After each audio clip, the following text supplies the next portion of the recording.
I was supposed to die in that cotton field like my great-grandmother. The words burned across Kiana Moore's exposed chest in elegant script, freezing every patron in the rusty nail as if time itself had stopped.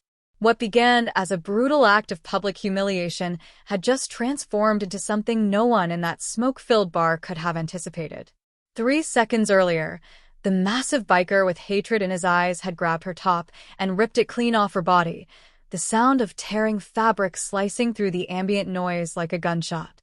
His face had twisted with sick satisfaction, expecting jeers, laughter, or the cheap thrill of her shame. He'd wanted to punish her for the cardinal sin of accidentally bumping his arm, causing him to spill his fourth whiskey of the night. "Let's see how mouthy you are now," he'd snarled, his breath heavy with alcohol and decades of unchecked rage. But the bar didn't erupt in laughter. No one pulled out their phones to capture her humiliation. Instead, a collective gasp rippled through the crowd as every eye fixed on the intricate artwork spanning her chest, not in the voyeuristic way the biker had intended, but in stunned reverence at what was written there. The tattoo wasn't just words. It was an entire legacy etched into flesh. Below that first shocking line, delicate branches spread outward like a family tree, each limb bearing names, dates, and single-line stories that no history book had ever bothered to record. Alongside her collarbone ran another line in smaller text, "But here I stand, with 2 college degrees and not a single whip mark on my back." The biker's triumphant smile withered as he realized his act of dominance had backfired catastrophically. He'd expected to strip away her dignity. Instead, he'd exposed something so powerful it seemed to vibrate in the air between them. Kiana didn't cover herself. She didn't run. She didn't scream. For 3 heartbeats, she simply stood still, letting the tattoo speak for itself, letting generations of resistance, survival, and triumph tell their story without a single word from her lips. Then she smiled. Not the smile of someone broken, but the cold, knowing smile of someone who had just watched her attacker defeat himself. "My ancestors survived much worse than you," she said, her voice carrying in the dead silence of the bar. "What makes you think I won't?" The man who moments ago had seemed so imposing, so dangerous, suddenly looked small. His eyes darted around the room, finding no allies, no approval, only disgust directed squarely at him. Something primitive in him recognized the shift in power, sensed danger in the air as several men at the pool table began moving in his direction, pool cues still in hand. He backed toward the door, bumping into tables as he retreated. "Crazy bitch," he muttered, a pathetic attempt to save face that fell flat in the electrified atmosphere. When the door slammed behind him, something extraordinary happened. An older black man with silver-streaked dreadlocks slowly stood from his table in the corner.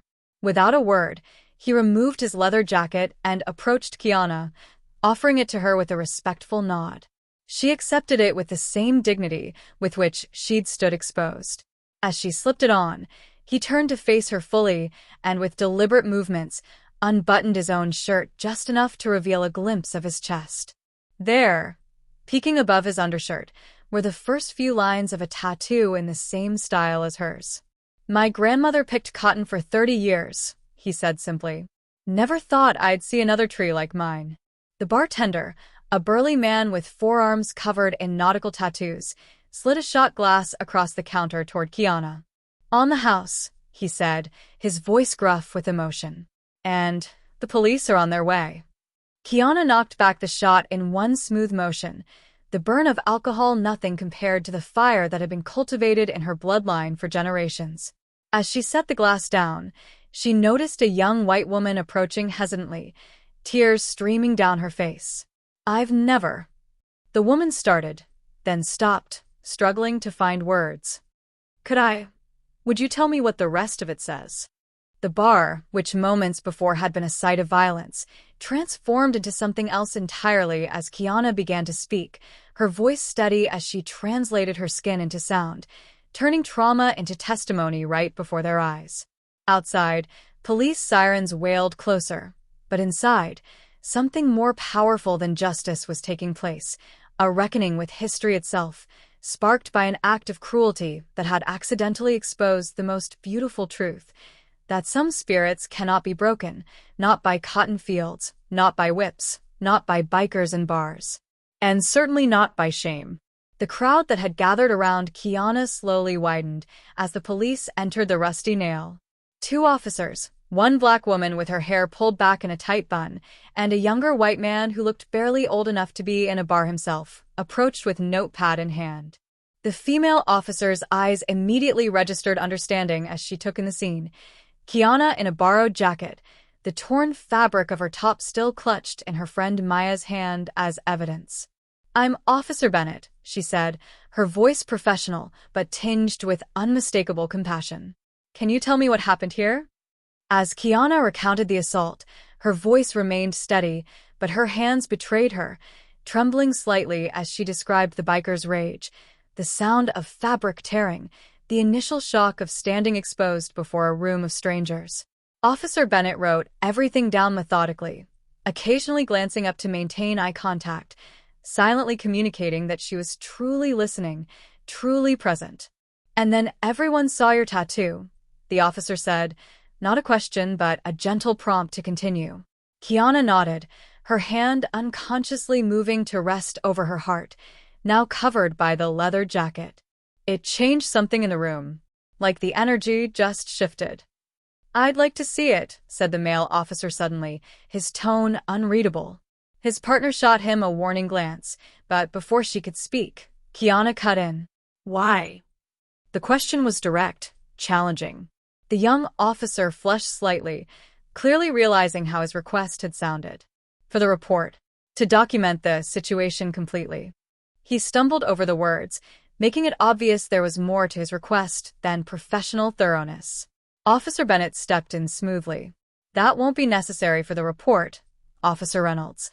Her tone made it clear the matter was closed. But Kiana was studying the young officer's face, seeing something there beyond mere curiosity. "You can see it," she said finally. "But first, tell me why you really want to." The bar had gone quiet again, the gathered crowd watching this unexpected exchange with collective held breath. Officer Reynolds looked around, suddenly aware of how many eyes were on him. For a moment, it seemed he might retreat behind his badge, insist on professional distance. Instead, he did something that surprised everyone, perhaps even himself. "My grandfather was a cop in Birmingham during the Freedom Rides," he said, his voice low but clear enough to carry. "He wasn't on the right side of history. I joined the force wanting to be different, to make something right that's been wrong for a long time." He paused, swallowing hard. "When everyone started talking about your tattoo, what it showed, I just thought maybe I should see it. That maybe I'm supposed to see it." The honesty in his voice changed something in Kiana's expression. Without another word, she slowly unzipped the leather jacket, not fully, just enough to reveal the central text of her tattoo and a few of the branching names. Officer Reynolds didn't speak as his eyes moved across the intricate design, but his face told a story of its own, recognition, shame, and something like reverence passing across his features in waves. After a moment, he simply nodded and stepped back, the movement almost like a bow. "Thank you," he said quietly. The moment might have ended there, a private exchange witnessed by many but truly understood by few. But then something unexpected happened, something that would later be recounted in dozens of social media posts, local news interviews, and eventually, a documentary that would garner critical acclaim at independent film festivals across the country. An elderly white man who had been sitting alone at the end of the bar stood up. He moved slowly, leaning heavily on a cane, making his way through the crowd until he stood before Kiana. His face was deeply lined, his white hair thin, his back curved with age. "I was there," he said, his voice wavering with emotion. "Selma, 1965. I saw what they did to those marchers on the Edmund Pettus Bridge." A murmur rippled through the crowd. The man had to be in his 80s at least. "I didn't march," he continued, shame evident in his voice.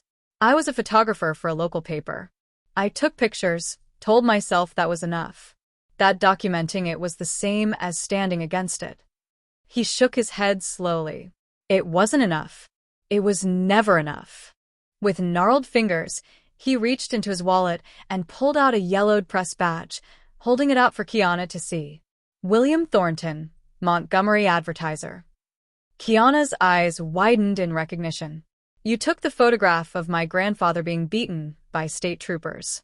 The one that ran on page 3 because the editors wouldn't put it on the front page. The old man's eyes filled with tears. How could you possibly know that?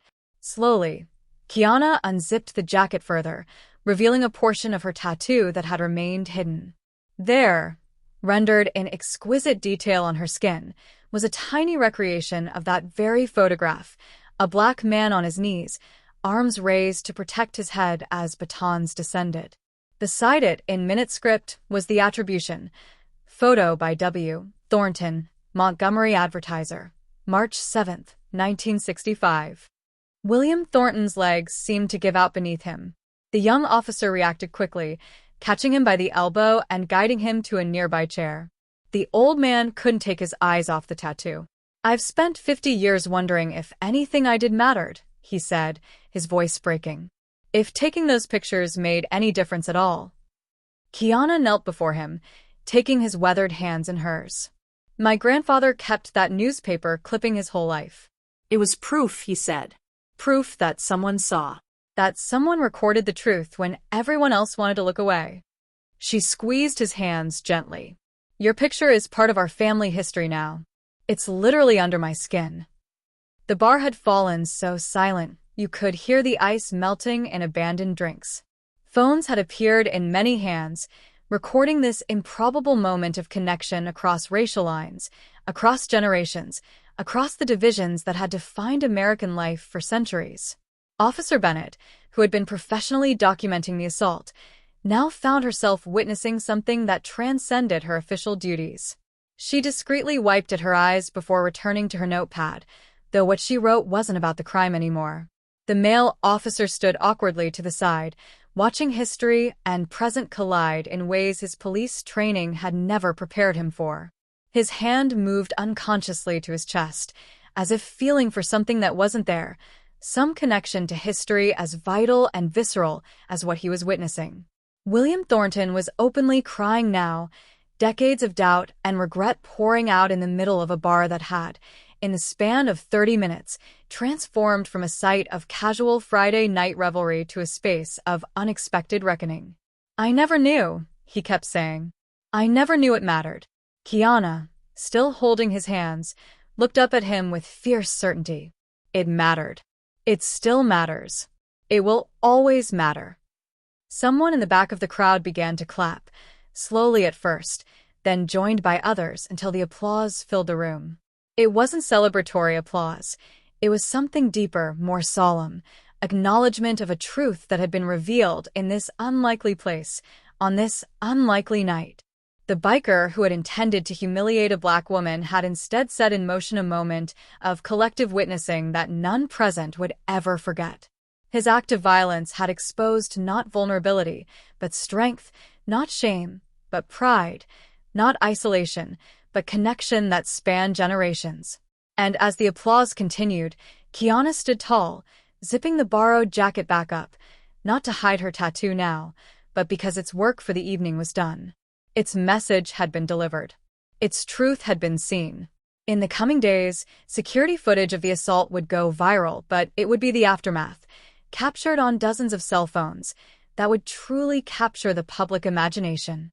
What could have been just another story of racist violence became instead a moment of unexpected healing, a glimpse of what reconciliation might actually look like in a country still struggling to confront its past. All because a biker had torn off a black woman's top, never imagining that what lay beneath was stronger than his hate could ever be.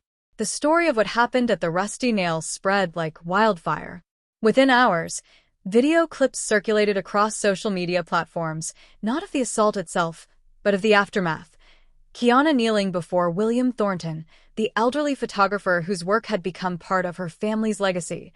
Officer Reynolds standing with his head bowed as he witnessed a history his grandfather had tried to prevent. The spontaneous applause that had filled the bar as strangers connected across the divides of race, generation, and experience.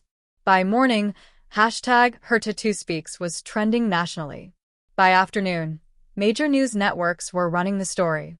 By evening, Kiana Moore, who had walked into a bar the previous night as an anonymous 28-year-old marketing specialist, had become a reluctant symbol of something the country desperately needed, a visual reminder of how personal history and national history intertwine, how trauma and triumph coexist in the same skin. The requests for interviews came immediately. Morning shows, evening news, podcasts, magazines. Everyone wanted to talk to the woman whose tattoo had turned an act of public humiliation into a moment of unexpected power.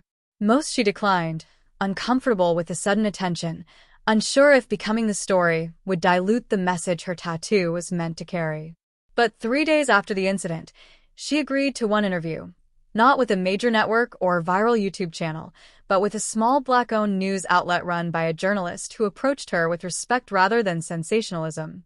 "I never got this tattoo for other people to see," Kiana explained, sitting in the outlet's modest studio.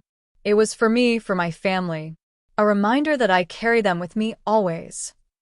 The interviewer, a woman with silver-streaked locks piled atop her head, nodded understanding.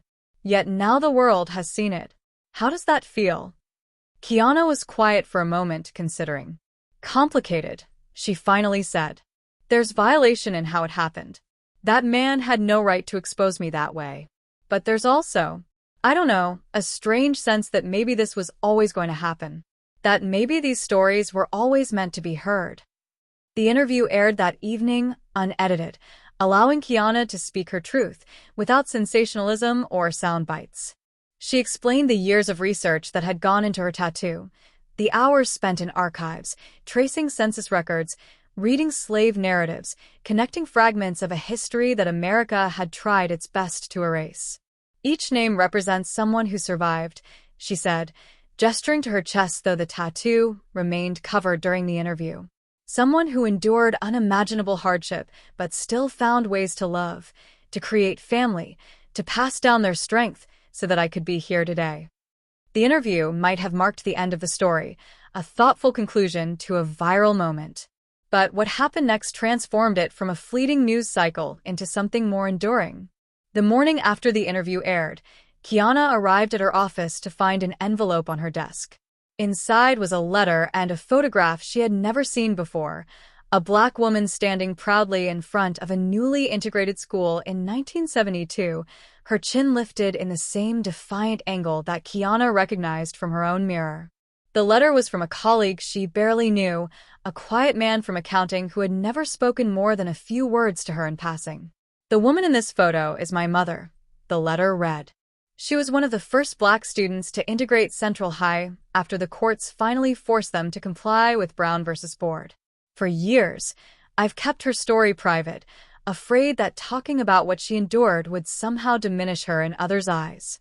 But after seeing your interview, I realized her courage deserves to be known.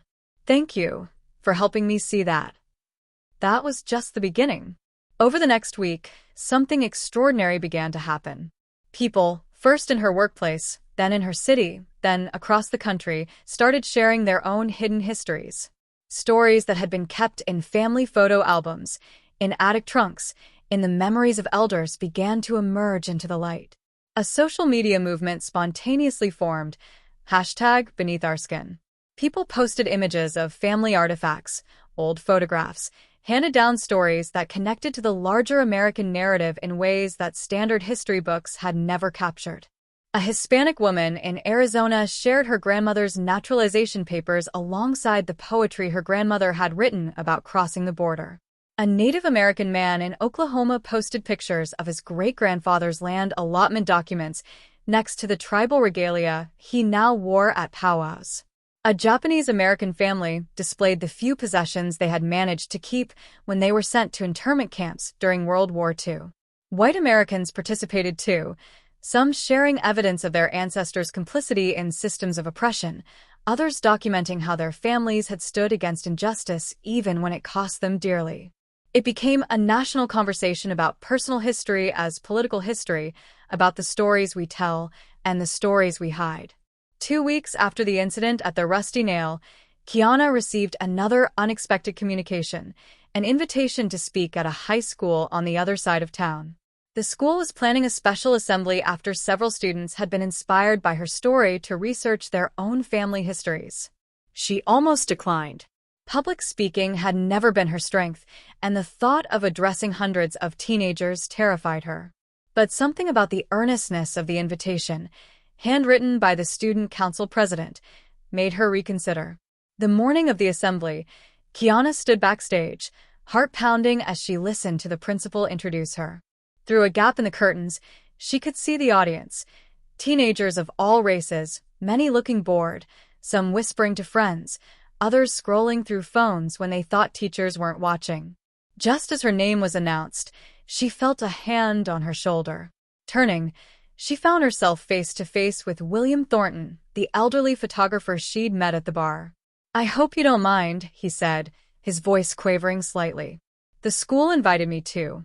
Thought it might be good for the kids to hear both sides of the story." Before she could respond, applause signaled her cue to walk on stage. Taking a deep breath, she stepped into the spotlight, William following slowly behind her with his cane tapping a gentle rhythm on the wooden floor. The teenager's reaction was immediate. Phones lowered. Whispers ceased. Every eye fixed on the unlikely pair now standing center stage. A young black woman whose violated privacy had started a movement, and an elderly white man whose long-ago active witness had become part of her very skin. "I'm not here to show you my tattoo," Kiana began, her voice stronger than she'd expected. "I'm here to talk about why it exists." For the next 40 minutes, she and William took turns speaking, she about the research that had gone into documenting her family's journey from slavery to freedom to present day, he about what it meant to witness history without truly participating in it, about regret and redemption, and the power of facing uncomfortable truths. When they finished, the silence in the auditorium was profound. Then, slowly, a girl in the front row raised her hand. "I've been researching my family too," she said, her voice trembling slightly. "My great-great-grandfather owned slaves in Mississippi. I found the records last week. Their names, their ages, how much he paid for them." She paused, swallowing hard. "I don't know what to do with that information. I don't know how to carry it." The question hung in the air, impossible and necessary all at once. Kiana looked at William, and something unspoken passed between them, an understanding that this moment required brutal honesty. "You carry it the same way I carry my history," Kiana said finally. "Not with shame or pride, but with responsibility. You learn it, you acknowledge it, you let it change how you move through the world." William nodded, leaning heavily on his cane. "The past doesn't need your guilt," he added quietly. "It needs your recognition, your commitment to making different choices than those who came before you." Another hand shot up, a black boy near the back. "Does forgiveness have to be part of it? Do we have to forgive what was done to our ancestors?" This time, William spoke first. "Forgiveness isn't something anyone can demand from you. It's not something you owe to history or to people who haven't earned it." He glanced at Kiana. "But holding on to rage is heavy work. Sometimes letting it go isn't about the other person at all. It's about freeing yourself." As the assembly continued, more students asked questions, thoughtful, difficult questions that many adults would have avoided. The conversation moved beyond historical injustice to present-day inequities, beyond abstract concepts to concrete actions young people could take in their own communities. By the time the bell rang, signaling the end of the assembly, something had shifted in the auditorium. The teenagers who filed out were quieter than when they'd entered, many deep in thought, some already in animated discussion about projects they wanted to start, research they planned to do. As Kiana gathered her notes, a young teacher approached, eyes bright with unshed tears. "I've been trying to get these kids interested in history for 3 years," she said. "Nothing worked until today." Kiana smiled, suddenly exhausted, but also exhilarated. Maybe they just needed to see how history lives in real people. How it's not just dates in a textbook, but stories under our skin. As she and William walked slowly toward the parking lot, an unexpected figure waited by her car. Officer Reynolds, the young policeman who had taken her statement the night of the assault. "I'm not here officially," he said quickly, raising his hands as if to show he came in peace. I wanted you to know they found him. The biker. He's been arrested." Kiana nodded, unsurprised. With all the video evidence and witness statements, an arrest had seemed inevitable. "Will you testify?" the officer asked. She considered the question seriously. Testifying would mean reliving the humiliation, explaining to a courtroom full of strangers what had happened that night. But it would also mean standing in her power, using her voice to ensure consequences for a man who thought he could violate her with impunity. "Yes," she said finally. "I'll testify." Officer Reynolds nodded, relief evident in his posture. He hesitated, then added, "I also wanted to thank you. That night, what happened after, it changed something for me. Made me think about why I really became a cop." He glanced at William, then back to Kiana. "I'm starting a community dialogue program at the precinct, getting officers to actually talk with the neighborhoods they patrol, learn the history, understand the context." He shrugged, suddenly self-conscious. "It's small, but it's something." As he walked away, William chuckled softly. "Look at you," he said to Kiana. "Changing the world without even trying." She shook her head, opening her car door. "Not changing it. Just reminding it of what's always been true, that every one of us is carrying history whether we know it or not. The only question is whether we let that history divide us or connect us." As she drove home that evening, Kiana thought about the biker who had assaulted her, whose name she still didn't know. She wondered what history he carried beneath his skin, what stories of pain or privilege had shaped him into someone capable of such cruelty. She wondered if he knew how completely his act of violence had backfired, how in trying to expose and shame her, he had instead revealed a strength he could never touch, never diminish, never understand. The tattoo beneath her clothes pulsed with an energy all its own, as if the ancestors whose names decorated her skin were whispering their approval. What had begun as an act of private remembrance had become something public, something powerful, something that reached beyond her individual experience to touch a collective nerve. The biker had torn off her top. But what he had really done was tear away a veil, not just from her body, but from a nation still struggling to face its own reflection.